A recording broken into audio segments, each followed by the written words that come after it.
2, 1. Ready? We already started. Say Okay, so this is segment 1 of Tiara Life at 501. Truth be told, the first show was planned to be done out of my home with the camera crew. Out of my home because I wanted to kind of have that like personal touch to it. But we had a wedding to go to at, we're in White House Station, New Jersey, at the Ryland Inn. It was the most beautiful wedding. She's eating Mentos, so she can't me the way that we were planning. Ditto. It was the most beautiful wedding we've ever been to. So I had to do this show while on the move, on a road trip. And since the Tiara Life is often on the move and sporadic and moves in 20-minute increments, and my life is completely unplanned, which is what makes it the Tiara Life. We're just going to stick to that game and just do it when we can. So I made an announcement last week that I was going to do my own solo project, and that's what this is. And I wanted to elaborate a little bit more about what the Tiara Life at 501 is. I quickly said that I've been hosting athletes, celebrities, events, doing public speaking engagements, hosting events, helping people market their brand, from artists to designers to restaurant owners, just kind of like all things entertainment. And it's allowed me to build a lot of relationships, and be a part of a lot of things that are going on, both on the scene and behind the scenes. And anytime you're working in entertainment, it's in the dots. Yes, it's entertaining. So there's a lot of things that I've experienced over the years that I never thought I would. There's a lot of places I've gone, people that I've met, and most importantly, conversations I've had that I never thought were possible. And they've definitely helped to shape my life, and I use it to help the people around me. I'm a mom. For those of you who know me, I'm a mother of 3 boys that are pretty grown now. We were talking about this earlier. Some people are lucky if they have a couple of good friends. I feel like I have a village of people around me that have been supporting me consistently for years. And they're actually a huge part of why I'm doing this, because they've been pushing me to do my own thing. Shout out to Tony. He doesn't like to be called out, but my manager, who kind of just finally put his foot down and said, he was tired of me just being a part of everyone else's project and not doing my own thing. And also a huge, unbelievable shout out to AC, my producer, creative director, the person who listens to everything I have to say, everything, all of my worries, all of my fears. She plays out every scenario with me. Thank you, love, because I couldn't do this without you. And my friends, my family that I depend on to just run all these things by. And I actually, since I made that announcement, I've had so many people that I know and people I don't know call me, email me, video chat me, shout out to the city team, just to let me know that they're supporting me, that and they want me to do this, however it plays out. So it's basically getting back to the game plan. There's actually no game plan. It's a series of we plan to release 1 show a week. Sometimes when it's a more personal show, just me, it will be filmed out of my home. Plan to do 1 show with Dirty Water, which will be highlighting entertainment in Boston. That will be once a month. Another episode at a different location in Boston, maybe one of the well-known studios. We'll let you guys know which one when that time comes. Probably one will switch up here and there, and also we'll do 1 show out of New York. And in between that, there'll be a lot of mini segments when we're talking to an artist, a designer. Maybe there's a restaurant opening, whatever kind of event that's going on, either recapping it or giving you guys a behind-the-scenes look. Just kind of go with the flow. That's what Tiara Life is. I would say it's more about making waves than going with the flow. But I never know what's going to happen. Everything changes from day to day, sometimes from minute to minute. So I just want to share those experiences. And it's not just about, that's the big thing that I'm trying to convey. It's not just about what I'm doing, like, oh, it's so cool, we're over here, we're doing this, we're meeting this person, we're doing that. I mean, that's great, and I want to highlight all the great things that are happening and all the great things that I'm able to be a part of. But really, Tiara Life 501 is, in essence, it's about what I learn from all of those experiences, the conversations that I have that like impact my life, that I'm able to share with other people, whether it's life coaching, being a mother, brand development for someone's business, figuring out how to read a crowd when it's time to host. I would never be equipped to do that if it wasn't for all of the experiences that I've had. And I will say, like, anyone that I've hosted or any event that I've done before and they've asked me to come back, or any repeat business, it's always 100% specifically connected to the conversations that I have with people, and building those relationships and making them last and taking them to the next level. So that's what I want to share with you guys. That being said, that was just all the preface to what this is all about. But what we want to talk about today, or what I want to talk about today, is pulling the trigger. I think it's fitting for the first segment to be about pulling the trigger, because it took me a long time to do it. And you see she's looking at her phone and driving. Wow. I'm looking at waves. That means I am. She makes me nervous, so I have to tell the truth, because I am staying focused so we don't get lost. So you can do your Tiara 501. Okay. So Thank you. I'm trying to stay focused right now. I'm doing my job. Well, it's hard because I can see her looking at her phone. So this is like an argument, not an argument, but it's, we have this discussion a lot. But back to pulling the trigger. It took me a very long time to pull the trigger. I always felt like, specifically working in entertainment and marketing, and now working in media, I didn't go to school for it. It's something that just kind of like came about and started to grow and evolve. So a lot of times I would be part of a project. I'm like, oh, I can't believe I don't know if I should be here. Should I be doing this? Do I know enough? There are people that are more qualified sitting in this room. Why do they want me here? All of these kinds of things would run through my head, which I'm sure it does for a lot of people. And there's that saying, fake it till you make it.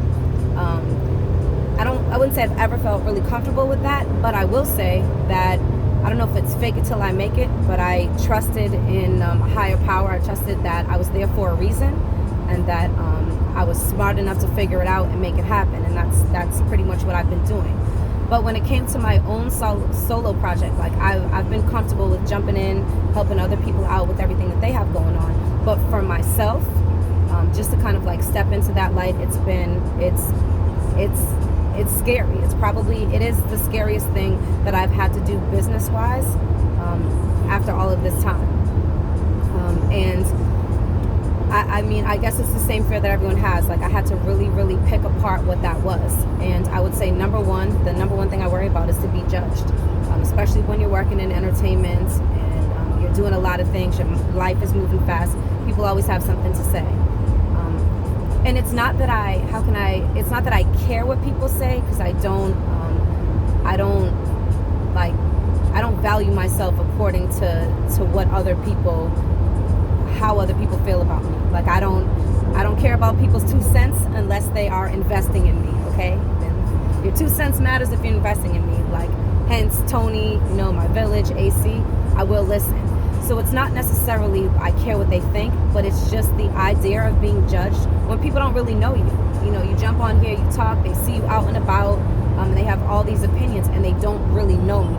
So it's kind of like, how do I let people, putting yourself out there and hearing all these things from people that just don't really know you, when you feel like you're a good person. I'm sure everyone feels like that. So I would say that's probably my number one fear. And my number 2 fear is like, who really, who cares? Who's gonna listen? What? What was that? Huh? You're right. Who cares? Yeah, who cares? We talked about that. I mean, Your opinion doesn't matter. There you go. I mean, it doesn't matter, but I don't mean who cares in that sense. I kind of mean like, you want to talk about not talk about my life, but okay, you want to impart this, experience, and you want to talk to people and uplift people and empower people. Like, who am I to do that? So the same thing, like I said, when you're sitting in a room and I felt unqualified, like, who am I to do that? But I've done enough things, and I've worked with enough people and impacted enough situations that it's not, I'm not here to say, hey, I want to be heard. It's like, I want to share this. Like, it's not for everyone. I don't know how many people it will help, but I guarantee that it will be entertaining, and it will move some people maybe it's slightly in a direction that they need to go in. Even if it's a young mother or a mother that's like, just thinks, okay, they have this job, there's other things they want to do, how do they do that? I'm a mother of 3. I have a corporate job during the day, a great job, and that's actually what 501 is about, is 9 to 5. I am a 9 to 5er. Some people don't know I'm a 9 to 5er because they see me out and about, later hours, or working in the nightlife sometimes. But I do have a 9 to 5. But then at 501, everything changes. That's where 501 came from. So this 501 journey is about going from my day life or my daytime position into, and it's not even a side hustle, into like organically what I'm meant to do. And that transition is very, very, it's very difficult, because I tell people a lot of times, like, pulling the trigger, it's not that I'm comfortable, but I've been in that life of, you get that check every week. You don't have the worries at the end of the day if the business falls apart, because you're working for someone else. And I have a great job, and kind of like, not that I'm not putting that aside, but thinking about leaving that to move into something that is, right now it's not. I don't know exactly what's going to happen. So again, that plays into fear. I don't know. But I do know that I have to do it. Like, I know that I have to take these steps in a real way for myself. And we were talking on the way here that on our way to this road trip that, I get up every day, get up at 5 o'clock in the morning, and I show up to work for someone else, which I enjoy the work, like I said. And the part of me that didn't even want to do this segment 1 while I was on the road trip, because I'm like, oh no, I want it to be perfect. It's my first one. I want to be at home. I want to go with the script, not the script, but I want to, have the crew there. That comfortableness that I wanted. I'm like, now if I do it on the run like this, it's kind of like I'm on my camera phone. It's I'm not presenting it the way that I wanted to. But then I thought, no matter how I feel on a daily basis, if I'm sick, I'm tired, no matter what's going on with me, I show up to work for somebody else. No excuses. I'm the one who has, like, I never take sick days. And then I turn around and I'm looking for all these excuses to not show up to work for myself, because this is work for myself. So, this is a test for me too. Like, I'm growing and evolving through this process, because I wanted to show up for myself today, no matter what that meant. Like, actually, we can, and as you know, my name is Tiara. I feel like a lot of my friends, there's many of you guys know it's like one of my best friends, my sister Tiara, she has the same name, which is, there's a whole story about that, which we'll elaborate. We'll talk about that another time when we're doing Tales of the Tiara Life, or the Tiara Life Tales. We'll get more into this relationship. But if it wasn't for her, I wouldn't be able to do this video, because I spent probably 45 minutes trying to position the camera correctly, so that we could do this video. And I could hold it, because there was just hold it with my right hand, but anyone who knows me, you'll see, like, I have to talk with my hand, so that wasn't going to work. I was already nervous, and that was going to make it even more difficult. So thanks to Tiara for the idea of shoving my coat into the glove compartment. So I opened the glove compartment. Whoever wants to do this and get the right angle, I opened the glove compartment, shoved my coat in there, and I have the phone kind of like stuck in between. Propped. Yeah, it's propped. So it works. But that's how we got here. But all of that has to do with pulling the trigger. Like, just I was looking for excuses. We're on the road. I can't get this camera to go up. I need to use my hand. I eliminated them. Yes. Like I said, you can thank her. But I knew I had to do it. If I had to hold it with my hand, I would have, but then I wouldn't have been able to do all this with my hands. So I'm just glad that we made it happen. And I think this is actually only take 2. The other part of this is, these are just Tiara Life at 501, are just behind the scenes, on the scenes, capturing the moments, capturing the conversations, like eventually in real time, and eventually with no takes. This is just like an organic look into what I'm seeing that I think you may find entertaining, and maybe what I'm feeling that I may think you may get something out of. That's really what it's about. I really hope that you guys stick with me. I'm going to post this entire video will be on YouTube. We'll We'll do clips on Instagram with the YouTube link to it. What I would ultimately love, of course, I want the comments, the feedback, particularly as we're moving along the way. I would love to hear.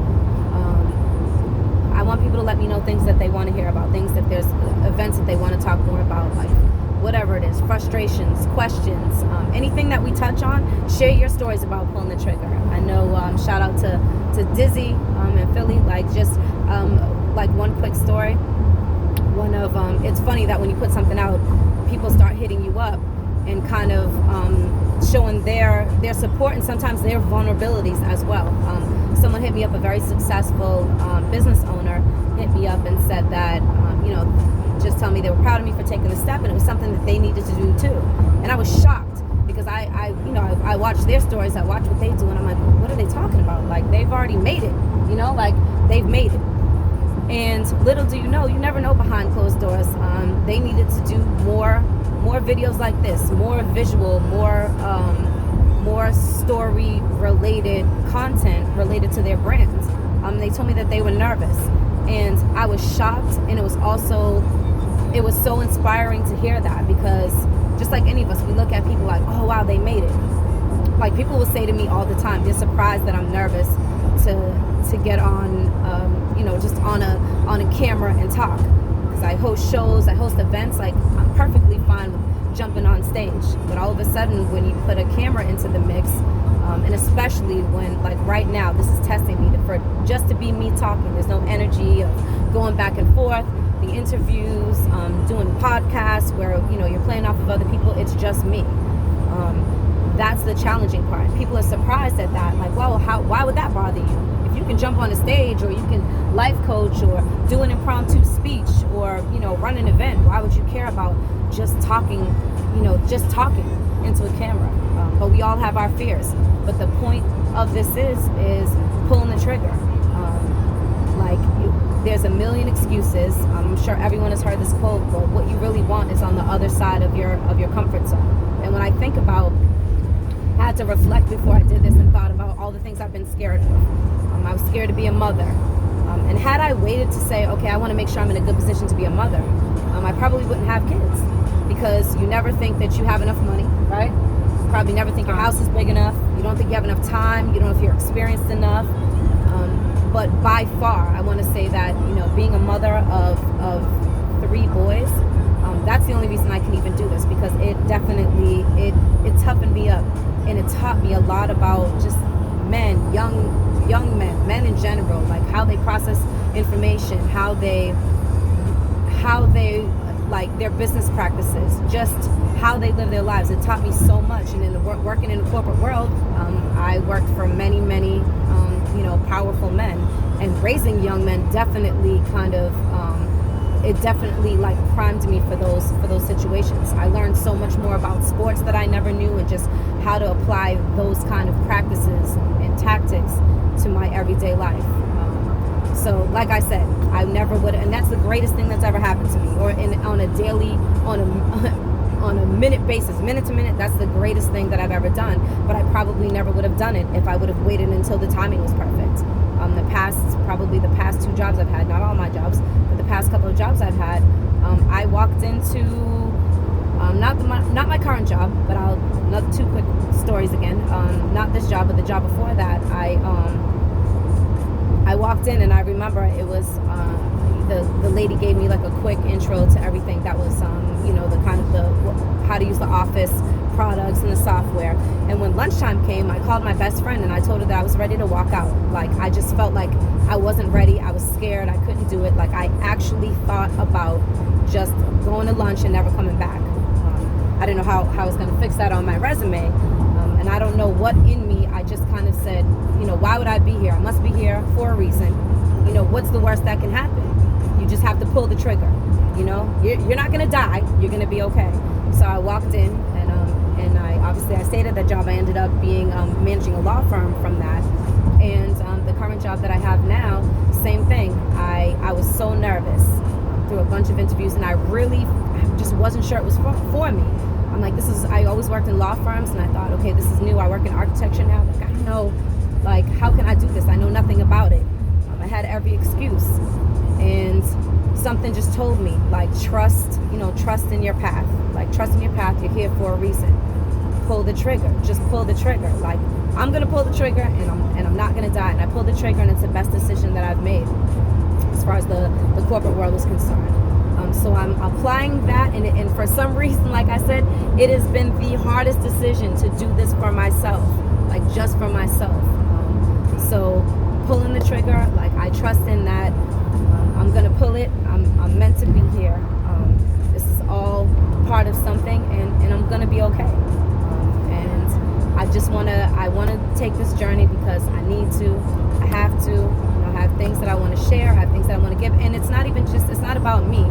As I can engage more with people, host more events, listen to the feedback, the comments, start talking about things that people want to talk about, or elaborate more on things that people want to elaborate on, and start showing people more of what's going on in the scene. I am going to learn from everyone else too. I always learn. So this isn't just about, like I said, okay, I'm backstage talking to such and such. It's not about the fact that I'm doing that. It's about sharing what I learned. You think every single celebrity or athlete that I've ever hosted and I've had conversations with, I've learned and heard things I never would have imagined, especially in that realm, because you look at someone like, wow, they've made it, they're a millionaire, everyone watches them, knows who they are, it's perfect, you think they're perfect, but then when you listen to all of their fears, all the things that they did to get to where they are, it does nothing but inspire you. And those are some of the things that I want to share, like those kind of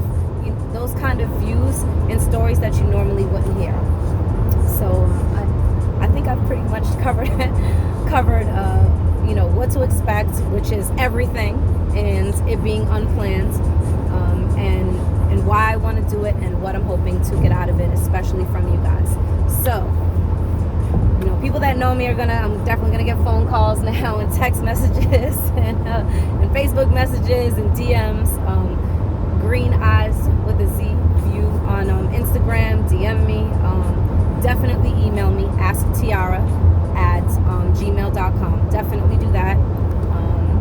And let me know. I know, feedback, comments. Let me know more things you want to hear about. And definitely, if there's anything I said that you want to elaborate on, and share your story with me, because we're going to start doing that too.